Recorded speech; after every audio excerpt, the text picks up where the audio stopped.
I am coming to you today from one of my favorite places, the Asbury Hotel in Asbury Park, New Jersey. And I'm coming to you today very happily to say that we are getting a little bit back to being out in public and allowing people to come into this gorgeous lobby and do the work that I love to do. We are still practicing social distancing, so if someone happens to walk in this lobby, I will be putting my mask back on. That said, I want to go over the theme for the week. The theme for the week that we're dealing with is trauma-informed, right? Whether you're processing your own trauma or you're supporting someone else in processing their trauma, we still need to have a little bit of information, right?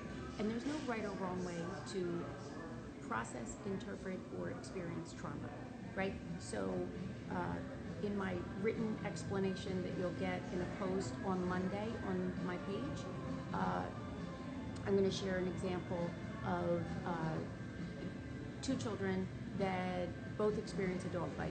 One child might experience that as it was just a thing that happened and it's no big deal, right? And then they grow up and they have tons of dogs and they're very happy and have no fear of dogs whatsoever, right?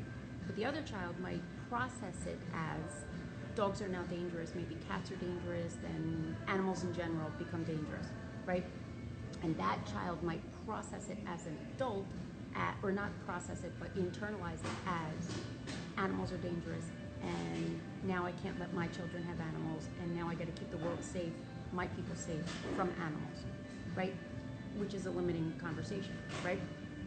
So what I'm talking about this week and what I want to focus on this week is how do we interpret our own trauma, and whether it's trauma that looks like one childhood experience or one-off experience versus a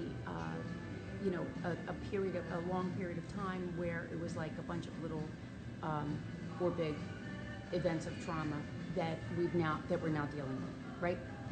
So we're going to be talking about that this week, and I'm going to invite you by giving you some journaling work to do on your own, and obviously keeping in touch with me, letting me know how you're processing it and what that looks like. And I hope that enables all of us to be able to deal with our own and other people's trauma and sort of practice some empathetic listening. One thing I will be giving you is a tip on how to deal with past-based trauma that shows up in present-day life. And for a spoiler alert, it has nothing to do with logic. So there you go, there's that, right? So please stick with us this week on my story and on my page, and you can reach out and connect with me and let me know how you're doing with everything surrounding either past themes or this week's theme, and I will see you on the interwebs.